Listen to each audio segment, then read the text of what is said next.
बिस्मिल्लाहिर्रहमानिर्रहीम। अस्सलाम वालेकुम।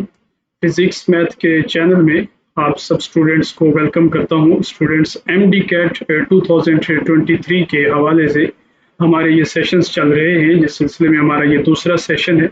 इससे प्रीवियस सेशन में हमने बात की थी बेसिक काइनेमेटिक्स की क्वांटिटीज़ के बारे में, जैसा कि स्पीड, डिस्प्लेसमेंट, वेलोसिटी, एक्सेलरेशन और इनकी वेक्टर फॉर्म्स और स्केलर फॉर्म्स को हमने डिस्कस किया था।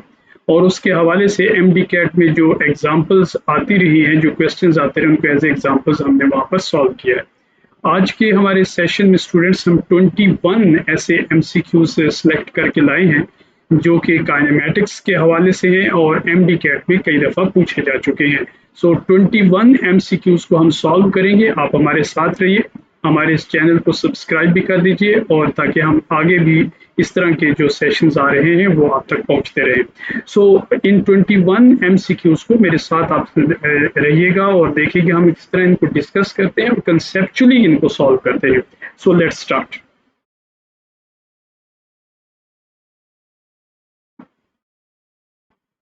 ओके, सो हमारा जो फर्स्ट क्वेश्चन है वो है, a body moves 6 metre north, 8 metre east and 10 metre vertically upwards. तो 3 डायमेंशंस के अंदर ये मूवमेंट हो रही है। तो इस तरीके से सिचुएशन है ये कि हमारे पास, तो ये हमारा एक्स एक्सिस है, ये हमारा वाई एक्सिस है और ये हमारा जी एक्सिस है। तो एक बॉडी जो मूव कर रही है 8 मीटर ईस्ट, तो हम इस तरफ को 8 मीटर ईस्ट ले लेते हैं। This x axis is considered as east suppose, और 10 मीटर वर्टिकली अपवर्ड जा रही है, तो 10 मीटर ऊपर की तरफ। और इसी तरीके से जो 6 मीटर है वो नॉर्थ की तरफ जा रही है। सो 3 डायमेंशन का केस है, लिहाजा अगर हम इसको सॉल्व करना चाहें तो हम इसको किस तरह सॉल्व करेंगे। कहते हैं कि what is its resultant displacement from initial position. So हम इसकी इनिशियल पोजीशन को हम फाइंड करना चाहते हैं। तो एक्चुअल में जो इनिशियल पोजीशन से इसका डिस्प्लेसमेंट है, सो हमारा जो इनिशियल पोजीशन बनता है वो ओरिजिन बनता है। ओके, और इस ओरिजिन से अगर आप चाहते हैं कि इसका डिस्प्लेसमेंट फाइंड करें, तो आप सिंपली क्या करें कि इस जो डिस्प्लेसमेंट वेक्टर है उसकी 3 डायमेंशन में हम मैग्नीट्यूड फाइंड कर लें। सो सपोज हम उस वेक्टर को डी से रिप्रेजेंट करते हैं। सो हमारे पास 6 मीटर नॉर्थ को हम ले लेते हैं, और 8 मीटर, सॉरी 8 मीटर हम आई यूनिट वेक्टर ले लेते हैं, और इसी तरीके से 6 मीटर जो है वो हम जे यूनिट वेक्टर ले लेते हैं, और जो हमारे पास के यूनिट वेक्टर है यानी along the vertically upward direction, वो है 10 मीटर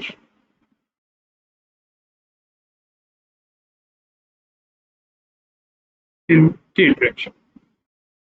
तो अगर हमारे पास 3 डायमेंशन में कोई भी वेक्टर हो तो उसका मैग्नीट्यूड हम कैसे निकालेंगे, उसके जो कंपोनेंट्स हैं उसका स्केयर कर देंगे।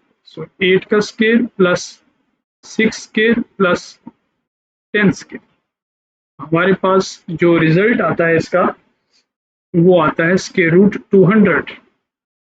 सो आप स्केयर रूट 200 कैलकुलेट कीजिए, और कैलकुलेट करने के बाद आप इसका आंसर जो है वो फाइंड कर सकते हैं। ओके, सो यहाँ पर एमसीक्यूज में जो आंसर्स दिए हुए हैं आप उनमें से देख सकते हैं कि कौन सा ऑप्शन ठीक है। इन शॉर्ट आप इसको आप 100 मल्टीप्लाइड बाई 2 कर सकते हैं, तो इस तरीके से ये 10 स्क्वायर रूट 2 आ जाएगा। Okay, so A option is correct. चलिए जी सेकंड क्वेश्चन की तरफ बढ़ते हैं। सेकंड क्वेश्चन में हमसे कह रहा है कि a particle starts from centre O. एक पार्टिकल है जो कि ओ सेंटर से स्टार्ट ले रहा है, then moves along A B, उसके बाद वो ए बी की तरफ मूव कर रहा है इस तरीके से, यानी कर्व्ड पाथ ले रहा है वो, एंड स्टॉप एट बी, और बी पॉइंट पर जाकर क्या कर देता है, स्टॉप हो जाता है। इफ आर इज 100 मीटर, अगर आर जो है वो 100 मीटर हो, यानी आर मीन्स यहाँ पर उसका रेडियस है, then the displacement of the particle will be, तो उसका डिस्प्लेसमेंट जो है वो कितना होगा। ओके देखें, ओरिजिन से स्टार्ट लिया उसने, भले वो ए की तरफ गया है उसके बाद वो बी की तरफ आया है, लेकिन उसने जो मूवमेंट की है डिस्प्लेसमेंट के लिए इनिशियल पोजीशन से फाइनल पोजीशन, तो वो ये बनता है। और ये जो है ये इसका रेडियस है। सो इस सर्कल का रेडियस ही इसका आंसर है, और रेडियस उन्होंने हमें खुद बताया हुआ है 100 मीटर। सो इसका भी ए ऑप्शन करेक्ट है, तो 100 मीटर ही इसका आंसर बनता है। ओके, नेक्स्ट क्वेश्चन देखते हैं। The instantaneous acceleration is the limit of average acceleration. Instantaneous acceleration जो है वो एवरेज एक्सेलरेशन की लिमिट है। ये हमारे पास रिकॉल टाइप क्वेश्चन है। सिंपली अगर आपको ये फार्मूला आता है इंस्टेंटेनियस एक्सेलरेशन का, तो आप यहाँ पर मालूम कर सकते हैं। यू कैन अंडरस्टैंड इट कि जो एक्सेलरेशन होता है वो change in displacement with respect to time होता है। So change in velocity with respect to time होता है। सो ये तो नहीं हो सकता, विद रिस्पेक्ट टू डिस्प्लेसमेंट वाला ऑप्शन गलत होगा, ऑब्वियसली ये ऑप्शन भी गलत होगा। तो एमसीक्यूज को जब आप सॉल्व करते हैं तो एक अच्छी स्ट्रेटजी ये होती है कि आप बजाय इसके कि दुरुस्त आंसर की तलाश में निकलें, आप वहां पर गलत आंसर्स जो हैं, जो कि बिल्कुल कंफर्म है कि ये आंसर्स ठीक नहीं है, आप उनकी तलाश में निकलिए। आप उनको चेक कीजिए कि कौन कौन से ऑप्शन, जैसे मैं यहाँ पर ए कह रहा हूँ कि ए ऑप्शन दुरुस्त नहीं है, सी ऑप्शन भी दुरुस्त नहीं है, और ऑब्वियसली डी ऑप्शन भी दुरुस्त नहीं है। तो लामोहला हमारे पास जो बी ऑप्शन है थर्ड क्वेश्चन का, वही आंसर ठीक है। So which is the time rate of change of velocity with respect to time with the limit time approaches to zero. तो ये हमारे पास इंस्टेंटेनियस एक्सेलरेशन का क्या होता है, फार्मूला है या उसका मैथमेटिकल इक्वेशन है। नेक्स्ट फोर्थ क्वेश्चन में देखें आप क्या कहता है कि if an object is moving with constant velocity of 20 metre पर सेकंड, एक ऑब्जेक्ट है जो कि कांस्टेंट वेलोसिटी के साथ मूव कर रहा है 20 मीटर पर सेकंड टुवर्ड्स नॉर्थ, क्योंकि वेलोसिटी है तो फिर इसकी नॉर्थ डायरेक्शन भी होगी। मैंने अपने प्रीवियस सेशन में आपको बताया था कि नॉर्थ जो है वो हमेशा हम किस तरफ लेंगे, अपवर्ड लेंगे, यानी अगर आप 2 डायमेंशन की बात करते हैं तो फिर आप उसे पॉजिटिव वाई एक्सिस की तरफ लेंगे। आप वहां पर नॉर्थ, साउथ, ईस्ट और वेस्ट की डायरेक्शंस के बारे में प्रीवियस सेशन में आप जाकर देख सकते हैं।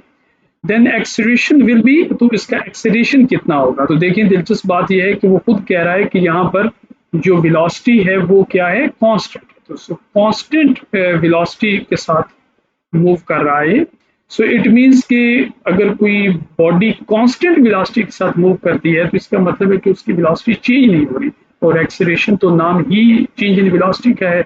सो इसका मतलब है कि इसका आंसर क्या होगा, इसका आंसर जीरो वाला होगा, 0 मीटर पर सेकंड स्क्वायर एक्सेलरेशन होगा इसका।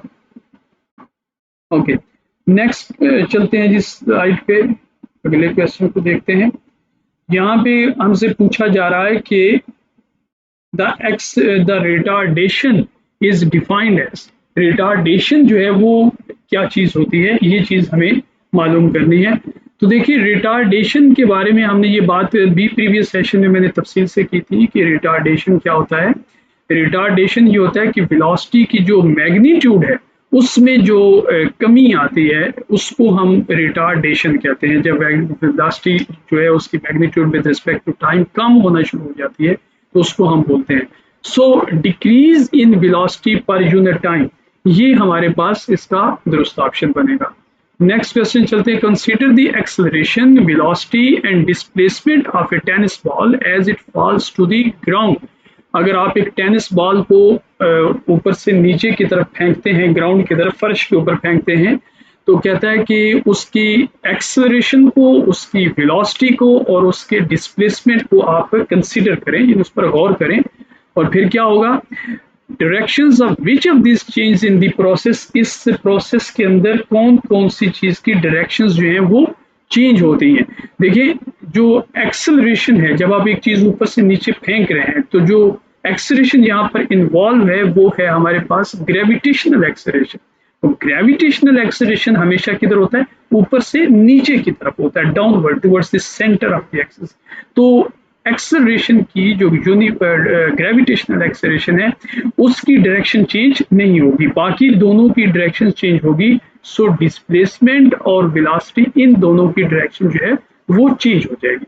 ओके, नेक्स्ट क्वेश्चन में क्या कहते हैं कि a particle goes from x from -2 metre, y is 3 metre and z is 1 metre. तो ये इस पार्टिकल की इनिशियल पोजीशन है और उसके बाद वो पहुंचता है x equal to 3 metre, y equal to -1 metre और z equal to 4 metre. So it's displacement जो है वो हमने फाइंड करना है। इसको मैथमेटिकली आप इसकी जो इनिशियल पोजीशन है उसको आप लिख सकते हैं x1 equal to -2 metre and y1 इसको हम कह सकते हैं that's equal to 3 metre and z is equal to 1 metre. तो कोऑर्डिनेट सिस्टम में आप इसको ऐसे लिख सकते हैं -2 3, 1। तो ये हमारे पास इसकी ए पोजीशन है और जो बी पोजीशन है इसकी, यानी जो फाइनल पोजीशन है इसकी, वो भी हमें बताई है उसने कि वो कितनी है, x equal to 3 metre, y equal to -1 meter and z equal to 4 meter. Okay, so हम इसको भी लिख लेते हैं, मैं इस पोजीशन को बी पोजीशन मान लेता हूँ। सो 3, -1, 4 ये आ गया हमारे पास। सो जो डिस्प्लेसमेंट होगा उसका फार्मूला यहाँ पर क्या होगा, डिस्प्लेसमेंट वेक्टर जो है वो हम निकालना चाह रहे हैं। सो ये आएगा x2 माइनस x1, हम ऐसे लिखेंगे इसको x2 माइनस x1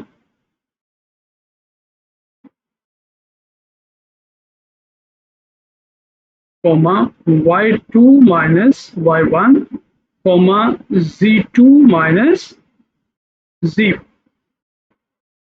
तो x2, y2 और z2 कौन है, ये b के कोऑर्डिनेट्स। ओके, सो x2 means 3 minus into minus, x1 यहाँ पर -2 है, सो माइनस इंटू -2 प्लस, आप इसके साथ i यूनिट वेक्टर लगा सकते हैं वेक्टर फॉर्म में अगर आप लिखना चाह रहे हैं तो। उसके बाद y2 which is -1 -3 j unit vector plus z2 that's 4 -1 that's k unit vector. तो ये हमारे पास आ जाएगा 3 negative minus into minus plus, तो 3 2 5 हो जाएगा, 5 i यूनिट वेक्टर प्लस, तो -1 -3, तो ये हमारे पास -4 हो जाएगा, तो -4 j unit vector plus 3 k unit. तो ये हमारे पास डिस्प्लेसमेंट। तो अब हम देख लीजिए कि कौन सा आंसर जो है वो इसके मुताबिक बनता है। ये जो सी ऑप्शन है ये इसके मुताबिक है, so C option is correct.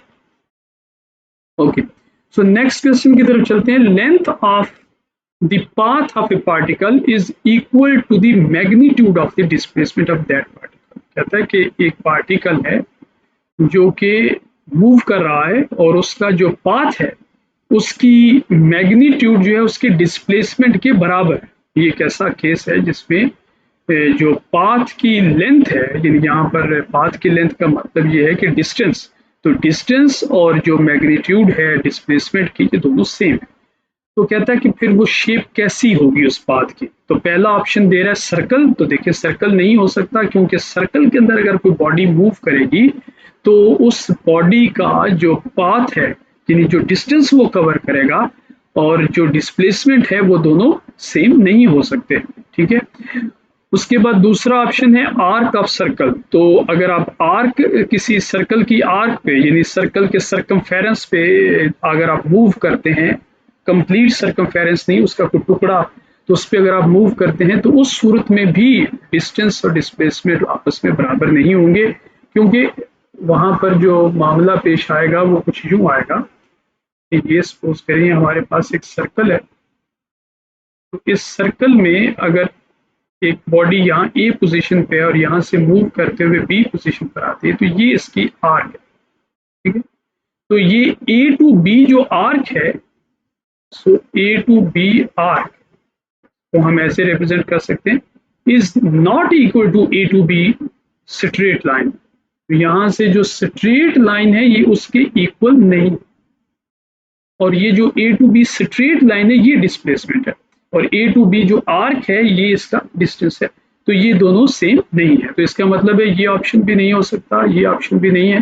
Parabola भी नहीं होगा, पैराबोला भी कर्व्ड होता है, कर्व्ड के पाथ्स जो होते हैं जितने भी हैं उनके अंदर डिस्प्लेसमेंट और डिस्टेंस आपस में बराबर कभी भी नहीं होंगे। एक ही सिर्फ ऐसी चीज है, ऐसा केस है जिसमें डिस्टेंस और डिस्प्लेसमेंट आपस में बराबर होते हैं, और वो है जी स्ट्रेट लाइन।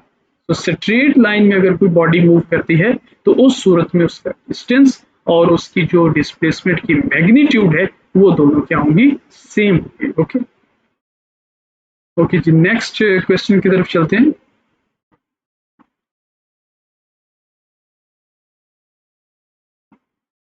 Ninth question है, the displacement versus time graph for a body moving in a straight line is shown in figure। एक straight line में body move कर रही है और उसका displacement versus time graph जो है वो हमें given है। Okay, इसमें जो आपको डायग्राम में नजर भी आ रहा है, which of the following regions represents the motion when no force is acting on the body. उस रीजन को आपने आइडेंटिफाई करना है जहां पर क्या हो रहा है, जहां पर कोई फोर्स जो है वो इस पर इफेक्ट नहीं कर रहा है। ओके, देखिए अगर फोर्स इस पर इफेक्ट नहीं कर रही तो इसका मतलब क्या है, इसका मतलब है कि उसका एक्सेलरेशन जीरो है, क्योंकि जब फोर्स नहीं होती तो एक्सेलरेशन भी नहीं होता।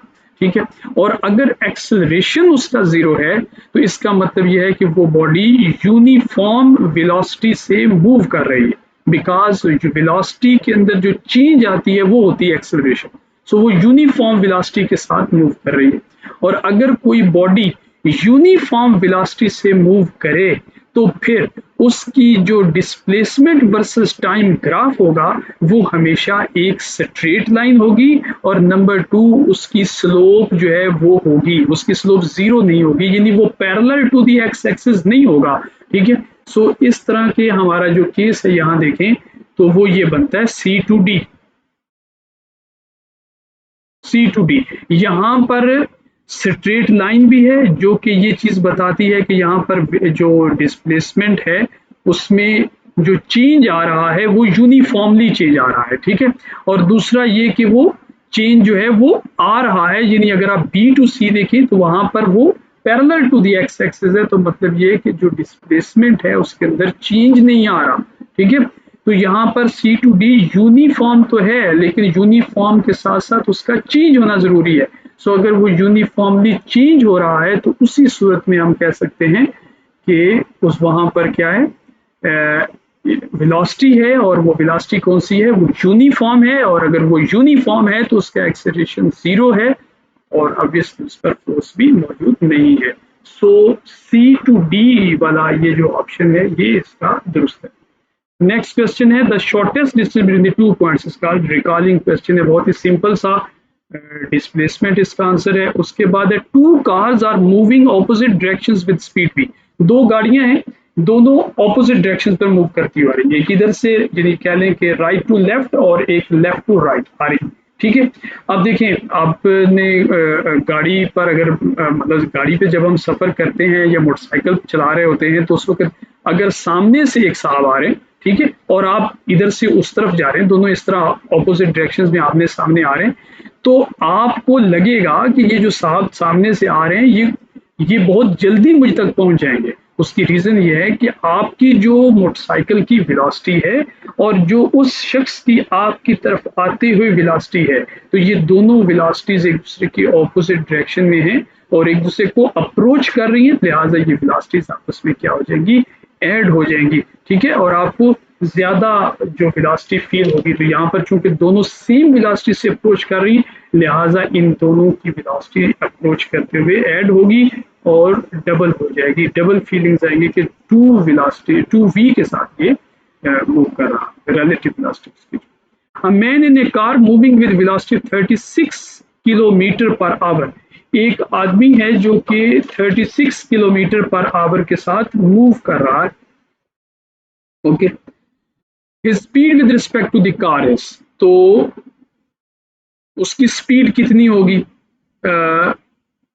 विद रिस्पेक्ट टू कार, गाड़ी के अंदर बैठा हुआ। तो गाड़ी के अंदर अगर वो बैठा हुआ है, सपोज देखिए शख्स गाड़ी में बैठा है और उसने सामने एक अपने सामने थोड़े दूसरी साइड पर एक बुक रखी हुई, ठीक है। तो 5 मिनट के बाद क्या वो बुक उससे कुछ दूर हो गई है या उसके करीब हो गई? तो क्या उस बुक और उस साथ बैठे हुए शख्स के दरमियान फासले में कोई तब्दीली आई है, डिस्प्लेसमेंट में कुछ चेंज आई है? नहीं आई। इसका मतलब ये है कि उस गाड़ी के अंदर मौजूद हर चीज आपस में क्या है, रेस्ट पर है, ठीक है। उनके दरमियान किसी किस्म का कोई डिस्प्लेसमेंट में चेंज नहीं आ रहा, ठीक है। सो अगर with respect to time displacement में चेंज नहीं आ रहा तो फिर वहां पर स्पीड या वेलोसिटी का कोई मतलब नहीं बनता, तो जीरो आंसर इसका है।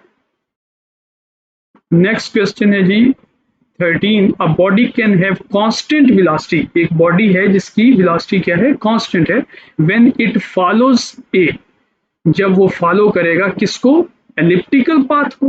तो एलिप्टिकल पाथ के ऊपर वो वेलोसिटी कांस्टेंट क्यों रहने वाली है? एलिप्टिकल पाथ तो एक कर्वी पाथ है और उसके ऊपर वेलोसिटी की डायरेक्शन चेंज होगी। सो अगर वेलोसिटी की डायरेक्शन चेंज होती है तो velocity is a vector quantity, तो लिहाजा वो कांस्टेंट नहीं मानी जाएगी। और दूसरा है पैराबोला, थर्ड है सर्कुलर। ये तीनों कर्व पाथ है, ऊपर भी एक कर्व पाथ का क्वेश्चन गुजरा है तो वहां पर भी ये बातें हो चुकी हैं। तो कर्व पाथ के अंदर वेलोसिटी कांस्टेंट नहीं रहने वाली, सिर्फ एक ही केस है और वो है रेक्टिलिनियर पाथ के सीधे रास्ते के ऊपर ही एक वेलोसिटी जो है वो कांस्टेंट रह सकती है। रह सकती है ऐसा नहीं है कि होगी, लाजमी होगी।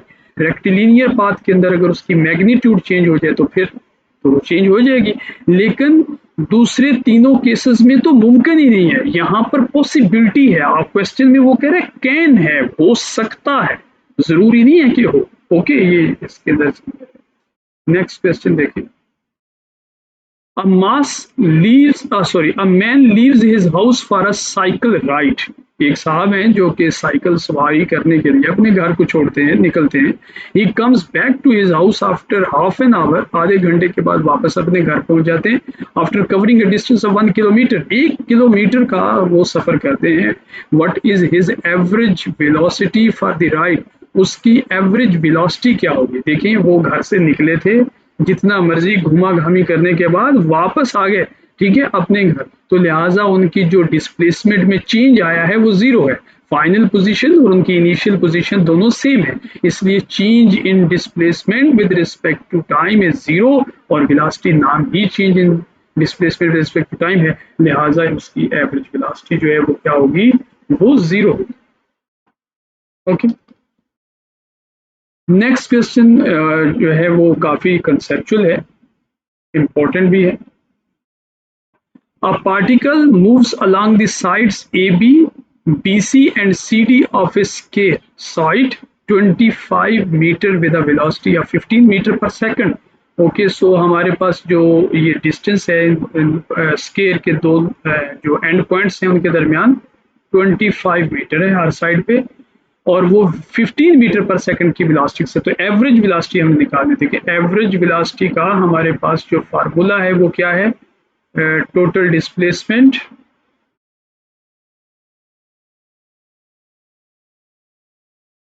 Divided by total time. ये दोनों चीजें हमें चाहिए, डिस्प्लेसमेंट भी टोटल हमें चाहिए और टाइम भी चाहिए।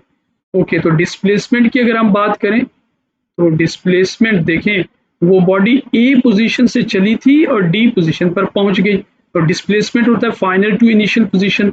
तो डी और ए के दरमियान डिस्टेंस कितना है, ये एक स्केयर शेप थी और उसकी हर साइड पर 25 मीटर था, तो ऑब्वियसली जो ए टू डी डिस्टेंस है वो भी 25 मीटर ही होगा, ठीक है। अच्छा, उसके बाद अगर आप देखें टाइम, तो टाइम हमें कैलकुलेट करना पड़ेगा। देखिए हमारे पास जो फार्मूला है स्पीड का वो क्या होता है, एस इज इक्वल टू मतलब distance equal to speed multiplied by time. ये वेलोसिटी यानी स्पीड है, यहाँ पर वेलोसिटी के ऊपर जब वी के ऊपर एरो का निशान नहीं डालते तो हम उसे स्पीड ही मानते हैं। तो यहाँ से हम टाइम निकाल देंगे डिस्टेंस डिवाइडेड बाय स्पीड। तो डिस्टेंस कितना है टोटल ए से डी पर जाते हुए कितना डिस्टेंस लगा, ए से बी गया जी वो 25, बी से सी 25 और सी से डी, तो 3 दफा 25 डिस्टेंस कवर किया है, तो ये बनता है 75 मीटर। और जो स्पीड जिससे उन्होंने किया है वो है 15 मीटर पर सेकंड।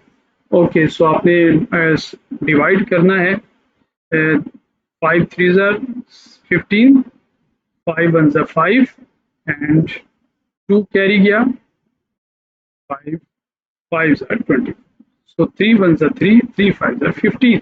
सो ये हमारे पास जो टाइम आ रहा है वो कितना आ रहा है 5 सेकंड। ओके, सो डिस्प्लेसमेंट जो है वो 25 है और टाइम जो है वो हमारे पास 5 सेकंड। सो एवरेज वेलोसिटी क्या आएगी, 25 को 5 पे डिवाइड कर दीजिए, आपके पास 5 मीटर पर सेकंड जो है वो आंसर इसका आ जाएगा। So D option is correct. Okay, next question देखें।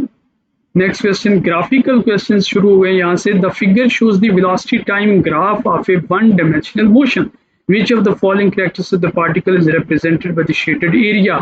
तो याद रखिए कि अगर आपके पास वीटी ग्राफ है, ये मैंने अपने प्रीवियस सेशन में वीटी ग्राफ को काफ़ी तफसील से बयान किया है, सो आप वहाँ पर इसको ज़रूर प्रीवियस जो एमडी कैट 2023 की प्ले लिस्ट है मेरे चैनल पर, उसकी पहली जो वीडियो है, पहला जो लेक्चर है, उसको आप ज़रूर देखिएगा और उसमें मैंने टाइम स्टैम्प्स भी लगाए हैं, सो आप डायरेक्ट वेलोसिटी टाइम ग्राफ्स की डिस्कशन पर भी जाकर उसको देख सकते हैं। सो वीटी ग्राफ में जब आप एरिया की बात करते हैं स्टूडेंट्स, तो एरिया जो है वो आपको क्या देता है, वो आपको देता है डिस्प्लेसमेंट।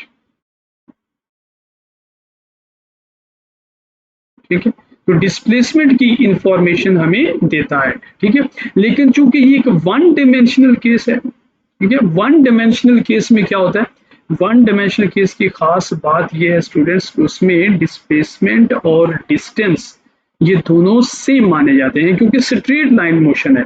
ओके, सो इसलिए आप वन डायमेंशनल का लिहाज करते हुए आप यहाँ पर जो दुरुस्त ऑप्शन है वो है डिस्टेंस का।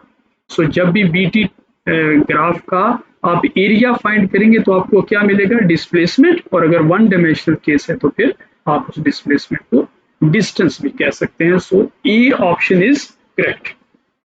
ओके जी, नेक्स्ट चलते हैं क्वेश्चन पे। Which graph represents the motion of a car that is traveling along a straight line road? ठीक है, एक स्ट्रेट रोड है जिसके ऊपर एक कार जा रही है। ओके, और कहता है कि उस जो कार की मोशन है उसको यहाँ पर गिवन जो 4 ग्राफ्स हैं उनमें से कौन रिप्रेजेंट करता है with a uniformly increasing speed. Uniformly speed नहीं है, यूनिफॉर्मली इंक्रीजिंग स्पीड है। ठीक है, देखिए अगर एक बॉडी कार जो है उसकी स्पीड जो है वो यूनिफॉर्मली बढ़ रही है तो इसका मतलब ये हुआ कि उसके अंदर उसकी जो स्पीड अगर बढ़ रही है तो उसमें एक्सेलरेशन है, यानी वो एक्सेलरेट कर रही है। ठीक है, लेकिन चूंकि यहाँ पर जो स्पीड में चेंज आ रही है वो चेंज यूनिफॉर्मली आ रही है, इसका मतलब एक्सेलरेशन क्या होगा, यूनिफॉर्म एक्सेलरेशन होगा। ठीक है, अच्छा अब यूनिफॉर्म एक्सेलरेशन, तो यहाँ देखें पहला हमारे पास डिस्प्लेसमेंट, ये जो पहला ग्राफ है ए ऑप्शन है, देखिए इसमें एक्सेलरेशन और टाइम के दरमियान हॉरिजॉन्टल स्ट्रेट लाइन। तो हॉरिजॉन्टल स्ट्रेट लाइन का मतलब क्या है कि जो एक्सेलरेशन है वो वक्त के साथ चेंज नहीं हो रहा, वक्त के साथ जब एक्सेलरेशन चेंज नहीं हो रहा तो इसको हम क्या कहते हैं, इसको हम बोलते हैं यूनिफॉर्म। ठीक है, इसको हम यूनिफॉर्म एक्सेलरेशन बोलते हैं। तो यही ऑप्शन इसका दुरुस्त है। अगर आप बाकी ऑप्शंस पर गौर करें तो जो दूसरा है डिस्प्लेसमेंट टाइम का बी ऑप्शन, तो उसमें डिस्प्लेसमेंट में क्या हो रहा है, यूनिफॉर्मली इजाफा हो रहा है। तो डिस्प्लेसमेंट में अगर यूनिफॉर्म इजाफा होगा तो इसका मतलब उसकी वेलोसिटी क्या होगी, यूनिफॉर्म होगी। तो यहाँ पर वेलोसिटी यूनिफॉर्म है, तो अगर वेलोसिटी यूनिफॉर्म है तो उसमें एक्सेलरेशन होना ही कोई नहीं, सो एक्सेलरेशन 0 है, तो ये ऑप्शन दुरुस्त नहीं है। ओके, और अगर आप ये डी वाला देखें तो ये डिस्प्लेसमेंट टाइम ग्राफ है और डिस्प्लेसमेंट यहाँ पर कांस्टेंट है, वक्त के साथ डिस्प्लेसमेंट में कोई तब्दीली नहीं आ रही, तो मतलब ये गाड़ी जो है वो रुकी हुई है, तो इसलिए ये भी ऑप्शन ठीक नहीं है। और अगर सी ऑप्शन अगर आप देखते हैं तो वहाँ पर एक्सेलरेशन यूनिफॉर्म तो है लेकिन यूनिफॉर्म कांस्टेंट नहीं है, यूनिफॉर्मली इंक्रीज कर रहा है। सो ये ऑप्शन भी ठीक नहीं है। एक्सेलरेशन जो यूनिफॉर्मली इंक्रीज्ड स्पीड होती है उसका एक्सेलरेशन क्या होता है, यूनिफॉर्म होता है। अगर आपको ये एक्सेलरेशन क्यों यूनिफॉर्म है और ऐसा क्यों मैं कह रहा हूँ, अगर मेरी बात आपको समझ में नहीं आई कहीं पे, तो आप वहीं पे वीडियो को पॉज कीजिए और नीचे कमेंट लिखिए, ठीक है, कमेंट कीजिए, पूछिए मुझसे और मैं आपको उसका जवाब जो है कमेंट में ज़रूर दूंगा। और अगर ज़्यादा टेक्निकल क्वेश्चन हुआ तो इंशाल्लाह उस पर छोटा सा क्लिप बना के उसको शेयर करूंगा आपसे, ठीक है। सो आप टच में रहिए, एमडी कैट की अच्छी सी तैयारी आपकी हो और फिजिक्स के अंदर आपको किसी किस्म का कोई प्रॉब्लम नहीं आना चाहिए। नेक्स्ट क्वेश्चन है question number 18। A particle is moving in a straight line with uniform acceleration. एक पार्टिकल है जो स्ट्रेट लाइन में मूव कर रहा है और यूनिफॉर्म एक्सेलरेशन के साथ मूव कर रहा है। ओके, स्ट्रेट लाइन भी है और यूनिफॉर्म एक्सेलरेशन भी है। Which graph represents the motion of particle. Particle को कौन सा ग्राफ जो है वो रिप्रेजेंट करेगा, ठीक है। ओके, सो पहला ऑप्शन देखें, जो ए ऑप्शन है उसमें क्या हो रहा है कि डिस्टेंस जो है वो चेंज ही नहीं हो रहा। तो डिस्टेंस चेंज नहीं हो रहा तो कहानी खत्म, ये वाला ऑप्शन तो हो ही नहीं सकता। अगर आप बी ऑप्शन देखें तो वहां पर वेलोसिटी यूनिफॉर्म है, अगर वेलोसिटी यूनिफॉर्म है तो एक्सेलरेशन तो होना ही नहीं, तो वहां हमसे कह रहा है वो कि यूनिफॉर्म एक्सेलरेशन है, तो ये ऑप्शन भी ठीक नहीं। सी ऑप्शन में देखिए कि वेलोसिटी यूनिफॉर्म तो है लेकिन इंक्रीज भी कर रही है, ऐसे स्लोप बन रही है, तो जब स्लोप बनती है तो वेलोसिटी यूनिफॉर्मली इंक्रीज हो रही है। यूनिफॉर्मली इंक्रीज्ड वेलोसिटी को ही हमने दूसरा नाम दिया है। अगर आप बोलो कि एक गाड़ी यूनिफॉर्मली इंक्रीज्ड वेलोसिटी से जा रही है तो उसी को हम कहते हैं कि यूनिफॉर्म एक्सेलरेशन से जा रही है। जब मैं एक्सेलरेशन का लफ्ज बोलता हूं तो इंक्रीज नहीं बोलता, जब वेलोसिटी का लफ्ज बोलता हूं साथ इंक्रीज बोलता हूं। दोबारा बोलूंगा, uniformly increased velocity, uniform acceleration, ये दोनों सेम बातें हैं, ठीक है। सो सी ऑप्शन इसका करेक्ट है। अगर आप डी ऑप्शन पे देखिए तो डी ऑप्शन में एक्सेलरेशन यूनिफॉर्मली इंक्रीज कर रहा है, हमें इंक्रीज वाला यूनिफॉर्म एक्सेलरेशन नहीं चाहिए, हमें सिंपल यूनिफॉर्म एक्सेलरेशन चाहिए। सो ये ऑप्शन ठीक है नहीं है। ओके, नेक्स्ट क्वेश्चन है, in the following graph distance travelled by the body in metres is. अगर आप इस ग्राफ को देखें तो कहते हैं इसमें डिस्टेंस जो कवर किया है ये वेलोसिटी टाइम ग्राफ है और इसका जो डिस्टेंस होता है वो अंडर एरिया होता है, ठीक है। सो बीटी ग्राफ जो है उसका एरिया हमें शेडेड एरिया जो ग्राफ के नीचे एरिया आता है वो कितना है, एरिया जो है वो आपको डिस्टेंस बताएगा। ये पहले भी एक दो एमसीक्यूज पीछे भी ये बात मैंने की है अभी, ठीक है। अच्छा, तो अगर आप एरिया फाइंड करना चाहते हैं तो इन तीन पोर्शंस में कर लीजिए। एक ये पहला है, ठीक है, ट्रायंगल, और दूसरी ये ट्रायंगल है, ठीक है, और सेंटर में ये रेक्टेंगल है। तो एक ट्रायंगल का एरिया कैसे निकाला जाता है, आप सिंपल रेक्टेंगुलर एरिया निकालें और उसको 2 पे डिवाइड कर दें। तो इस ट्रायंगल की लेंथ जो है वो 10 है और इसकी हाइट भी 10 है, आप ग्राफ में देख सकते हैं। तो 10 मल्टीपल पे 10 100 आ गया। और आप चूंकि आप देख सकते हैं कि एक ट्रायंगल हमेशा रेक्टेंगल का हाफ होती है, दरमियान में से लाइन आ रही है ना, तो इसलिए इसको हाफ कर दें। तो 100 डिवाइडेड बाई 2 तो 50। इसी तरह एंड वाला जो ट्रायंगल है उसका भी एरिया उतना ही है, तो 50 वो हो गया, तो 50 50 100 हो गया। और सेंटर में एरिया जो है वो कितना है, वो 10 विड्थ है और 10 हाइट है, तो 10 मल्टीप्लाइड बाई 10 100, तो 100 वो हो गया। तो 100 दोनों ट्रायंगल्स का और 100 अकेली रेक्टेंगल का, तो टोटल मिलकर कितना हो गया 200, ठीक है। तो ये हमारे पास इसका ऑप्शन जो है 200 जो है वो करेक्ट। नेक्स्ट क्वेश्चन है, displacement time graph of A ball thrown vertically upward is shown in figure. एक बॉल है जिसको आपने क्या करना है, ऊपर की तरफ फेंकना है, वर्टिकली अपवर्ड। तो कहता है उसका ग्राफ जो डिस्प्लेसमेंट टाइम ग्राफ है वो हमें यहाँ पर दिखाया गया कि ये है, ठीक है। तो इसमें आप देख सकते हैं कि शुरू में जैसे जैसे वक्त गुजर रहा है तो डिस्प्लेसमेंट में इजाफा हो रहा है, ठीक है। और ये ऐसे ऐसे क्यों जा रहा है, ऐसे कर्व क्यों हो रहा है, क्योंकि वक्त में इजाफा हो रहा है, तो वक्त की वजह से ये ऐसे शिफ्ट हो। अगर वक्त रुक जाए तो फिर ये ऐसे सीधा ऊपर जाए, लेकिन जब वक्त तो रुकता नहीं इसलिए ऐसे जा रहा है। और यहाँ पर ये जाकर क्या हो गया, इसका स्लोप खत्म हो गया, तो पीक आ गई। तो मतलब ये कि जितना डिस्प्लेसमेंट कवर करने थे मैक्सिमम हाइट उसने अचीव किया। और उसके बाद क्या हो रहा है, जहां से आपने बॉल को छोड़ा था तो वहीं पे बॉल अब क्या कर रही है, वापस आ रही है। तो जो वापस आ रही है तो इसका मतलब है इनिशियल पोजीशन से उसका डिस्प्लेसमेंट अब कम होना शुरू हो गया और एक पर्टिकुलर टाइम टी के ऊपर जाकर क्या हो गया, displacement from the initial position खत्म हो गया क्योंकि वो वापस इनिशियल पोजीशन पर आ गया है। ठीक है, तो कहता है कि विच of the following represent VT graph, तो इसका वीटी ग्राफ जो है वो कौन सा होगा। तो देखिए अगर आप पहले ऑप्शन पर गौर करें तो पहले ऑप्शन में आप देख सकते हैं कि वो कह रहा है कि वेलोसिटी बढ़ रही है। ठीक है, ग्राफ बता रहा है कि वेलोसिटी बढ़ रही है, लेकिन अगर आप गौर करें तो जब आप बॉल को ऊपर फेंकते हैं तो उसका डिस्प्लेसमेंट में जो चेंज आ रही है, ठीक है, वो कम होती जा रही है। ये देखिए पहले शुरू में ऐसे चढ़ाई ज्यादा है और उसके बाद ऐसे ये स्लोप जो है वो खत्म होती जा रही है। तो इसका मतलब है जैसे जैसे आप ऊपर जाएंगे तो इसका डिस्प्लेसमेंट की चेंज कम होती जाएगी, तो लिहाजा वेलोसिटी डिक्रीज कर रही है ना कि इंक्रीज कर रही है। लिहाजा ये ए ऑप्शन ठीक है नहीं है। अलबत्ता अगर आप बी ऑप्शन पे देखिए तो यहाँ पर बाज़ाहिर ऐसा लग रहा है कि वेलोसिटी डिक्रीज कर रही है, तो ओके बिल्कुल कर रही है, लेकिन जब ये एक्स एक्सिस को यहाँ पर काट रहा है, जहाँ ये रेड मैंने निशान लगाया है, तो यहाँ से क्या हुआ है, यहाँ से अगर आप गौर करें तो ऐसा लग रहा है कि जैसे वक्त जो है वो पीछे की तरफ जाना शुरू हो गया। तो वक्त जो है वो यानी सुबह 9 बजे अगर आपने ऊपर फेंकी थी तो 10 सेकंड के बाद अगर वापस आई तो ये वक्त रिवर्स डायरेक्शन में जा रहा है, तो वक्त तो रिवर्स डायरेक्शन में नहीं जा सकता, सो इसलिए ये ऑप्शन भी ठीक नहीं है। यहाँ अगर आप देखें तो यही ऑप्शन इसका दुरुस्त है और वजह क्या है कि वेलोसिटी देखें ये नीचे की तरफ आ रही है तो वेलोसिटी कम हो रही है, जैसे जैसे बॉल ऊपर जाएगी वेलोसिटी कम होती जाएगी। इस पोजीशन पे जहाँ मैंने रेड निशान लगाया है तो वहां पर वेलोसिटी जीरो हो गई है क्योंकि ये एक्स एक्सिस को कट कर रहा है और यही सेम पोजीशन ये है। ठीक है, जो पीक पोजीशन है वहां पर वेलोसिटी जीरो, उसके बाद वेलोसिटी बढ़ना शुरू हो गई है।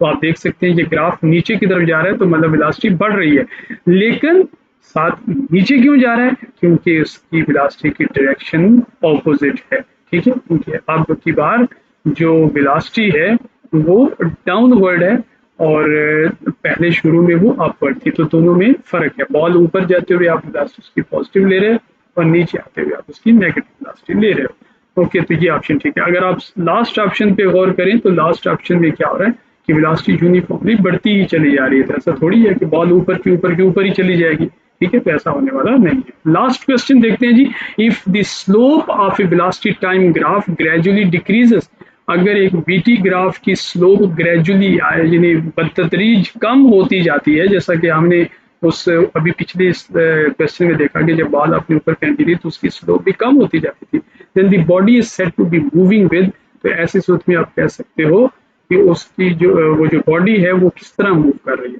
तो क्या वो एक पॉजिटिव एक्सेलरेशन के साथ मूव कर रही है,